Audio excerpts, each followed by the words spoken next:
Shalom Bapak Ibu Saudara, selamat pagi. Marilah pagi hari ini kita menaikkan syukur kita bagi Tuhan. Nyanyian kita yang terbaik hanya bagi Tuhan. Sebab Tuhan adalah penyedia kita. Tuhan yang memberikan kemenangan untuk kita. Dia Raja segala Raja. Marilah bawa syukur hanya bagi Tuhan. Because of who you are, I give you glory. Because of who you are, I give you praise. Because of who you are, I will lift my voice and say, Lord, I worship you. Because of who you are, Lord, I worship you. Because of who you are. Sekali lagi.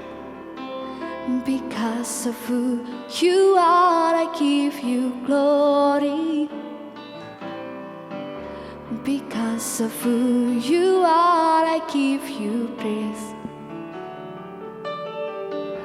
Because of who you are, I will lift my voice and say, Lord, I worship you. Because of who you are, Lord, I worship you. Because of who you are, Jehovah Jireh, Jehovah Jireh, my provider, Jehovah Nissi, Lord, you reign in victory, Jehovah Shalom, my Prince of Peace, and I worship you because of who you are, and I worship you, and I worship you because of who you are. Mari katakan saudara. Because of who you are, I give you glory. Because of who you are, I give you praise. Because of who you are, I will lift my voice and say, Lord, I worship you. Because of who you are, Lord, I worship you. Lord, I worship you. Because of who you are, Jehovah Jireh, my provider, Jehovah Nissi, Lord, you reign in victory, Jehovah Shalom, my Prince of Peace, and I worship you because of who you are, Jehovah, Jehovah Shalom, my provider, Jehovah Nissi, Lord, you reign in victory, Jehovah Shalom, my Prince of Peace, and I worship you because of who you are, and I worship you because of who you are. I worship you, and I worship you because of who you are. Lord, we worship you. We worship you, Lord Jesus.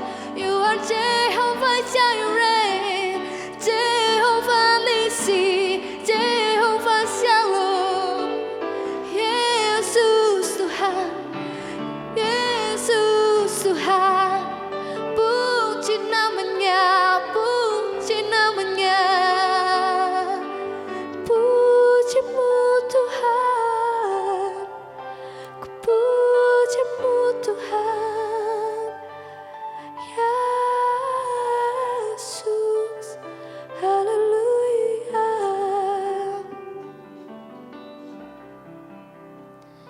Benar Tuhan, Kau adalah Jehovah Jireh, Jehovah Nisi, dan Jehovah Shalom. Tiada yang lain Tuhan, selain daripada Engkau. Oleh karena itu Bapa, kami mau bawa hati kami lebih lagi menjadi serupa dengan Engkau melalui pemberitaan pengabaran Injil Bapa. Ajari kami untuk kami bisa mendengar firman-Mu dengan baik.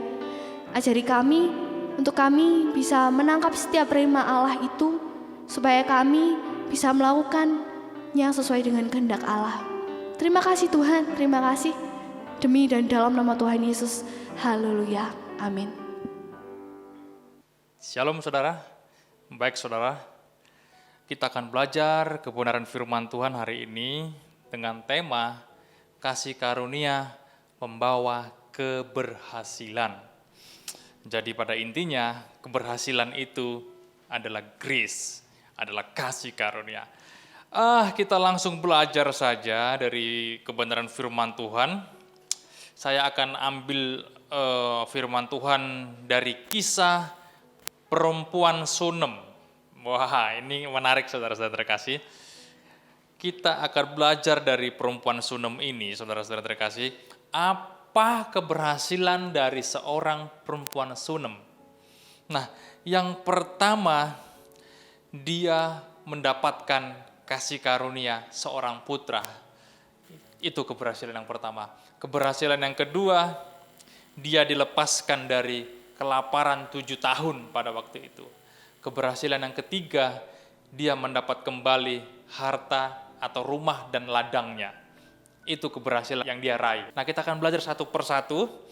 Keberhasilan yang pertama, dia mendapatkan kasih karunia seorang putra. Karena memang wanita Sunem ini sudah lama belum dikasih keturunan, bahkan suaminya sudah sangat tua pada waktu itu.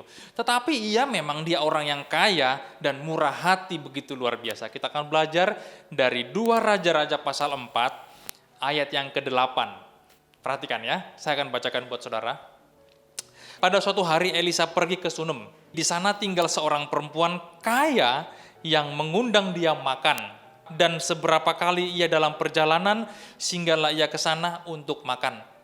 Ayat yang ke-9, berkatalah perempuan itu kepada suaminya, sesungguhnya aku sudah tahu bahwa orang yang selalu datang kepada kita itu adalah abdi Allah yang kudus.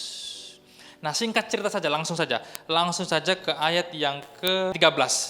Elisa telah berkata kepada Gehazi, cobalah katakan kepadanya, sesungguhnya engkau telah sangat bersusah-susah seperti ini untuk kami. Apakah yang dapat kuperbuat bagimu? Adakah yang dapat kubicarakan tentang engkau kepada raja atau kepada tentara?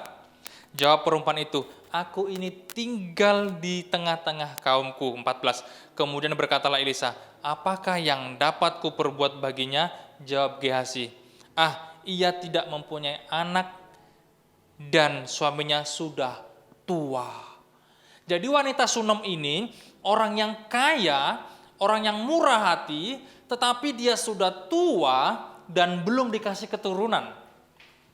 Itu ceritanya. Jadi setiap kali Elisa melewati Sunem, orang kaya tadi mengundang untuk makan di rumahnya. Dan wanita Sunem tadi berkata kepada suaminya supaya dibuat sebuah kamar di atas untuk kalau Elisa datang, dia bisa singgah di atas. Dan singkat ceritanya, Elisa pun memanggil dia. Dan apa yang harus kuperbuat kepadamu? Kenapa? Karena engkau telah bersusah-susah melayani Elisa.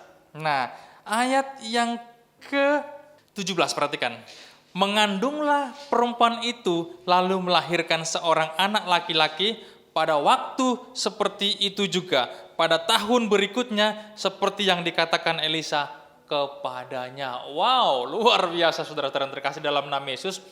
Jadi keberhasilan yang pertama yang diraih oleh wanita Sunem tadi, dia berhasil mendapatkan keturunan. Kenapa itu sebuah keberhasilan? Ya, karena itu satu kasih karunia. Nah, jadi wanita Sunem tadi itu bersusah-susah payah melayani Elisa. Setiap kali Elisa singgah ke sana, dia suguhkan makanan setiap kali. Dan sampai satu ketika Elisa berkata, ini bahasa saya, kowe njaluk opo? Lah kowe kesel-kesel, kamu sudah susah payah melayani saya, kamu minta apa? Nah itulah saudara terkasih dalam Yesus. Ketika kita berbuat baik, ketika kita bermurah hati, Kalau perempuan Sodom tadi, Elisa pun tergerak hatinya, kamu minta apa?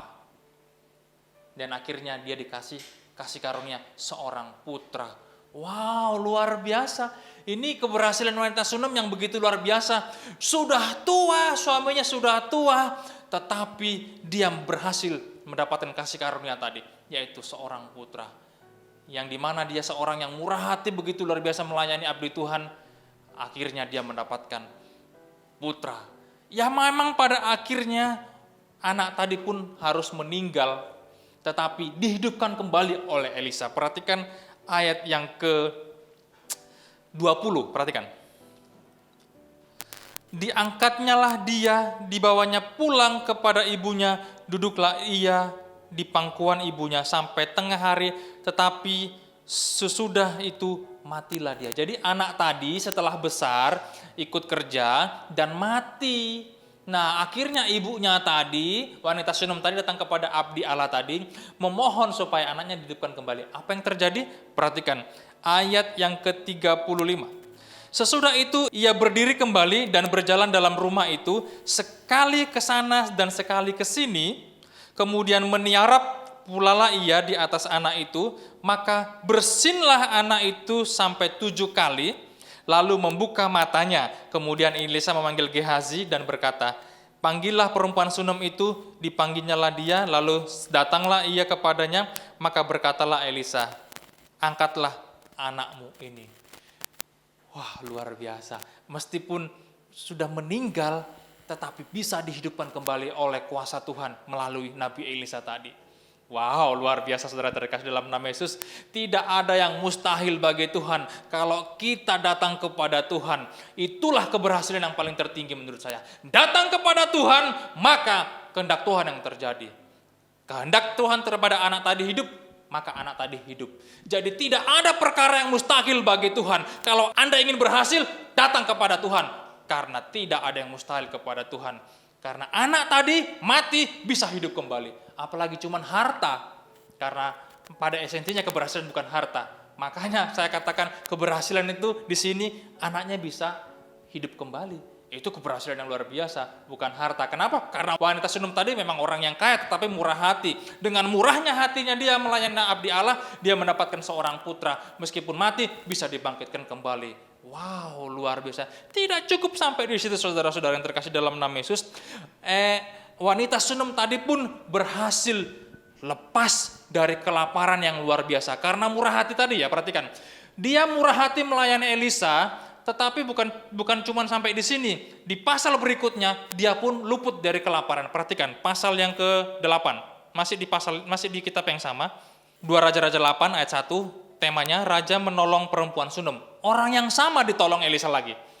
Elisa telah berbicara kepada perempuan yang anaknya dihidupkannya kembali, katanya, berkemaslah dan pergilah bersama-sama dengan keluargamu dan tinggallah di mana saja engkau dapat menetap sebagai pendatang. Sebab Tuhan telah mendatangkan kelaparan yang pasti menimpa negeri ini 7 tahun lamanya. Perhatikan ya. Jadi awal mulanya wanita Sodom tadi mengundang Elisa untuk makan di rumahnya. Lalu Elisa menyambut dia setiap kali datang, disambutnya, diberi makan. Bahkan bukan cuma itu, diberikan satu buah kamar untuk Elisa bisa ditinggal di sana. Akhirnya wanita tadi dapat seorang putra, dapat keturunan meskipun sudah tua, dia berhasil mendapatkan keturunan tadi. Dan bukan cuma sampai di situ, tetapi waktu terjadi kelaparan, dia dilepaskan dari kelaparan 7 tahun yang begitu luar biasa. Wow, luar biasa saudara terkasih dalam nama Yesus Kristus. 7 tahun kelaparan, wanita Sodom tadi bisa terlepas melalui abdi Allah tadi. Dia disuruh pergi ke tempat lain sebagai pendatang karena akan terjadi kelaparan di negeri ini selama 7 tahun. Dan wanita Sodom tadi berhasil lepas dari kelaparan yang menimpa negeri itu. Wow, luar biasa. Ini keberhasilan yang sangat luar biasa. Karena dalam hidup kita, banyak orang takut kelaparan. Tetapi wanita Sodom tadi dipelihara Allah. Dia terlepas dari kelaparan tadi. Wah, bukan cuma itu. Dia juga berhasil mengembalikan harta miliknya tadi. Perhatikan ayat yang ke-6. Perhatikan ayat yang ke-6. Nah, lalu raja bertanya-tanya dan perempuan itu menceritakan semuanya kepadanya. Kemudian raja menugaskan seorang pegawai istana menyertai perempuan itu dengan pesan, pulangkanlah segala miliknya dan segala hasil ladang itu sejak ia meninggalkan negeri ini sampai sekarang. Wow, ini keberhasilan yang luar biasa. Kasih karunia ini luar biasa bagi wanita Sunem tadi. Dia sudah pergi ke negeri orang selama 7 tahun karena di negeri itu terjadi kelaparan. Dia lepas dari kelaparan. Dan setelah dia pulang, harta miliknya tadi, rumah dan ladangnya dikembalikan lagi. Ini kasih karunia yang luar biasa kepada wanita Sunem tadi. Dia berhasil mendapatkan seorang anak, dia berhasil lepas dari kelaparan yang 7 tahun tadi, dan dia berhasil pula kembalinya rumah dan ladangnya tadi. Ini keberhasilan yang luar biasa. Dia menjadi orang yang sangat berhasil menurut saya.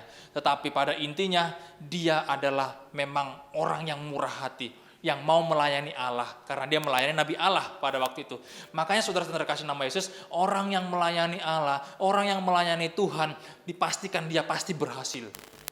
Tetapi bukan duit ya, bukan harta ya, tetapi berhasil dalam menghadapi hidup ini. Pastikan saudara-saudara. Keberhasilan dalam hidup ini yang paling tertinggi adalah ketika kita melayani Allah dan kita diluputkan dari bencana.